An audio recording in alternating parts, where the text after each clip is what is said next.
Seja muito bem-vindo, querido aluno, ou seja muito bem-vinda, querida aluna, ao nosso curso de Direito Empresarial. E hoje nós estamos começando a nossa primeira aula, mas não só isso, né? É o começo de uma grande carreira para você que estava ansioso ou ansiosa esperando a inauguração destas aulas aqui no nosso canal.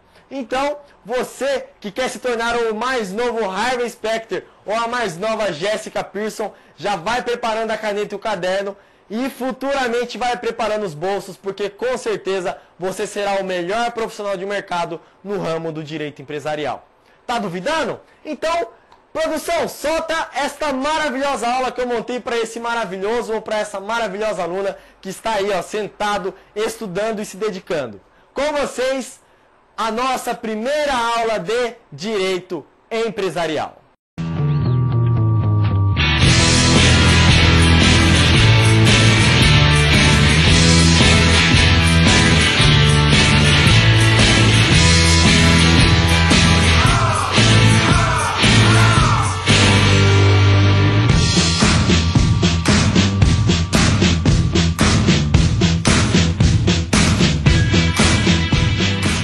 E já estamos aqui dentro do nosso slide, e conforme você está vendo aí na tela, está ocorrendo uma reunião entre os multimilionários. E quem sabe você não estará numa dessas listas para ser contratado para cuidar das questões jurídicas da empresa desses multimilionários. E você sabe muito bem que onde existe dinheiro, você tem que estar junto, né? Você tem que estar ali para você garantir o seu sucesso, porque você não estudou 5 anos de faculdade para não ter uma vida financeira de alto nível, não é mesmo? Então, vamos aprender direito empresarial, porque essa classe empresarial tende a crescer muito nesse país e você não pode ficar de fora e muito menos de bolso vazio, não é mesmo? Então vamos lá. Primeiramente, eu quero dizer para você que nós iremos estudar as primeiras 3 fases do nosso direito comercial. Professor, peraí, mas a aula não é direito empresarial? Sim. Mas para a gente fazer a introdução desse curso, nós vamos passar primeiramente pela evolução dessa maravilhosa matéria, tudo bem? Então ela se iniciou como direito comercial. Então, você vai estudar aqui comigo as 3 fases dessa evolução histórica. Talvez você esteja dizendo, ah, mas para que ficar estudando a história do direito comercial? Isso não tem muita relevância. E eu digo para você que tem sim.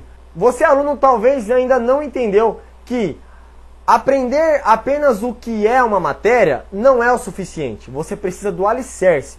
E o alicerce para você começar um excelente conhecimento jurídico de um determinado assunto, você precisa entender a base histórica primeiro. Por quê? Porque é a base do seu conhecimento. Não tem como você já querer aprender os requisitos específicos se você não entender como foi a evolução dessa maravilhosa matéria. Então nós estudaremos as 3 fases do nosso direito comercial e depois nós iremos fazer a introdução aos princípios e às regras dessa maravilhosa matéria do direito empresarial. Bom, e como a gente ainda está começando a nossa matéria, nós estamos igual esse homem das cavernas aqui, ó, sem entender muita coisa, sem muito conhecimento. Depois nós teremos várias e várias dúvidas e através dessas dúvidas nós nos tornaremos excelentes profissionais aí do mercado no ramo do direito empresarial. Então vem aqui comigo, vamos dar a iniciativa à nossa primeira fase do nosso direito comercial. Comigo. Origem histórica, primeira fase. Vamos voltar no tempo, a gente vai voltar agora lá na antiguidade e nós iremos aprender pequenos tópicos que a doutrina traz para formarmos essa base histórica dessa maravilhosa matéria.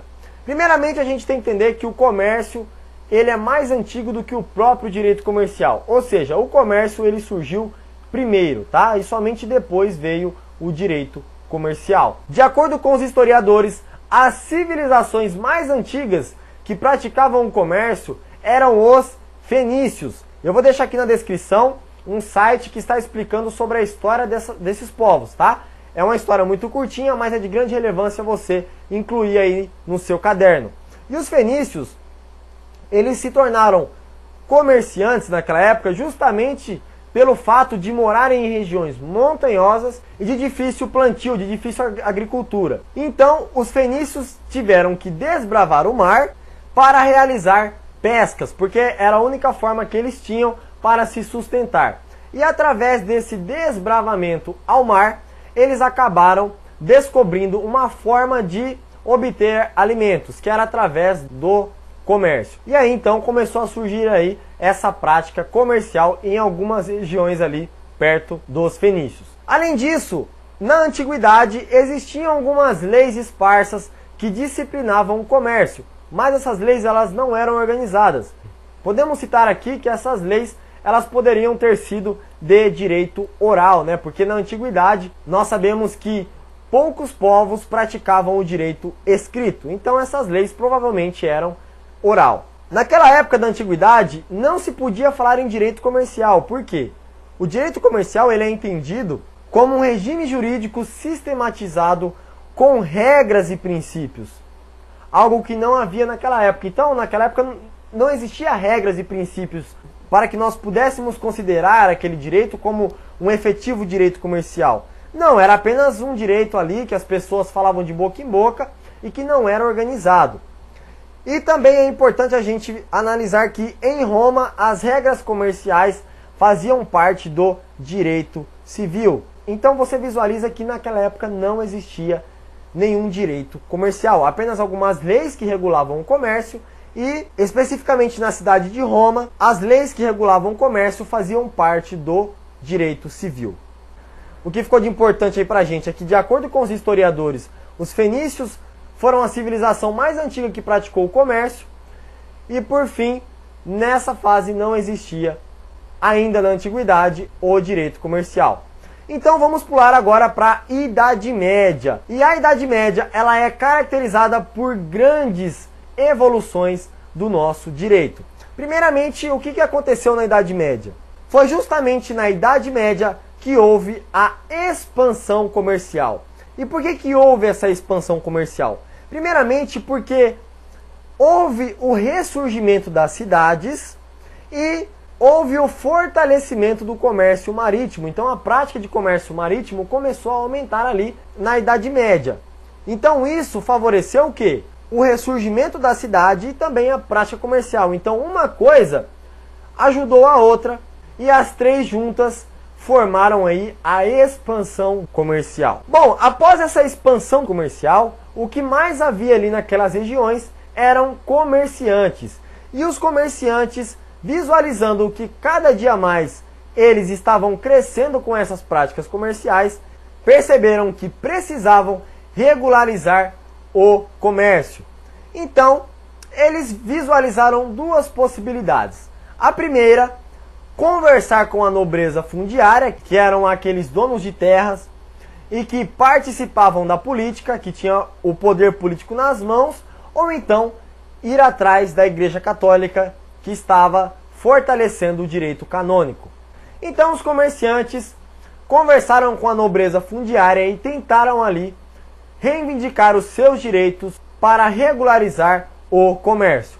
A nobreza fundiária na época não dava muita importância para os comerciantes, visto que eles já eram grandes donos de terras e tinham muito dinheiro e não precisava se preocupar ali com a burguesia, né? Porque eles eram a nobreza. E também, na época, o poder político central, que estava nas mãos da nobreza fundiária, não tinha força suficiente para obrigar todas as pessoas a cumprir essas leis comerciais. Então, a nobreza fundiária não foi capaz de ajudar os comerciantes. Primeiro, porque não tinha interesse, e segundo, porque não tinha um poder político forte. Então, os comerciantes visualizou que a Igreja Católica estava ganhando força, né? Estava se fortalecendo naquela época. E os comerciantes foram lá, bateram na porta das igrejas e pediram para os padres para ajudá-los a regular os seus direitos e garantir a segurança jurídica nas práticas comerciais. Mas a Igreja Católica deu uma infeliz resposta para os comerciantes, dizendo que eles repudiavam o lucro. Então os padres falaram: aqui nós não iremos ajudar comerciante algum, porque nós repudiamos o lucro. Então os comerciantes descartaram a possibilidade de pedir ajuda para a Igreja Católica. Visualizando, portanto, que eles não tinham ajuda da nobreza fundiária, que tinha um poder político nas mãos, e não tinha ajuda da Igreja Católica, que tinha um direito canônico forte da época, os comerciantes não viram mais saída a não ser se reunirem e formar o seu próprio direito privado. Então, os comerciantes fizeram reuniões e disseram que precisavam organizar as leis e juntos eles criaram o próprio direito que regulava as suas práticas comerciais. Então, através dessa criação desse próprio direito, surgiu diversos direitos locais por toda a Europa. Então, cada lugar da Europa começou a surgir os direitos locais daqueles comerciantes que se uniram para regular as suas práticas comerciais. E após criar esse direito, os comerciantes perceberam que era necessário a criação de um órgão que cuidasse dessas relações jurídicas entre os comerciantes. Então foi criada as corporações de ofício. As corporações de ofício, elas tinham um papel importantíssimo, pois elas cuidavam desse direito e também cuidavam da aplicação desse direito quando alguma cláusula ou algum conflito aparecia entre os comerciantes. E essas corporações de ofício, elas tinham um cônsule, e esse cônsule ele era escolhido pelos comerciantes do local dessa corporação de ofício. Então os comerciantes se reuniam e escolhiam o cônsule responsável por cuidar dessas relações dos comerciantes. Então nessa época já surgiu a diferença entre comerciante e autônomo. Por quê? Porque só era considerado comerciante na época aqueles que faziam parte das corporações de ofício. E é importante também frisar para você que essas corporações de ofício, elas eram totalmente privadas, ou seja, elas não tinham vínculo nenhum com o poder político central da época e muito menos com o direito canônico, tá bom? Então, eram órgãos dos próprios comerciantes e bancados pelos próprios comerciantes. Existem doutrinas que chamam o direito dessa época dos comerciantes de direito pseudo-sistematizados, ou seja, direitos totalmente privados criados por essa classe comercial, beleza? E então, os comerciantes escolhiam ali os cônsules de cada um desses locais que iriam cuidar dessas relações entre eles. E após a criação dessas corporações de ofício, os comerciantes flexibilizaram ali as suas regras do comércio, criando os títulos de crédito, que na época era a letra de câmbio, os contratos mercantis, e surgiu também nessa época o que? Os bancos, né? Os bancos foram importantes para cuidar aí do dinheiro desses comerciantes, das relações desses comerciantes. Então perceba o papel importante que esses comerciantes tiveram aí no nosso direito. E anota aí uma observação no seu caderno de que as corporações de ofício regiam as relações comerciais entre os seus membros. Então, através dessa ideia, a doutrina chamou essas normas dessa época da Idade Média de normas pseudo-sistematizadas. E também perceba que essas normas só se aplicavam aos mercadores que eram filiados à corporação de ofício. Então perceba que as normas que os comerciantes criaram não se aplicava a todos os comerciantes, mas somente aqueles que faziam parte da corporação de ofício, e é por isso que a doutrina chama isso de normas pseudo-sistematizadas ou até codificação privada, tá? Talvez surja uma simples pergunta: professor, mas e se de um lado eu tivesse um comerciante que ele fazia parte da corporação de ofício e do outro lado eu tivesse um outro comerciante que não fazia parte da corporação de ofício?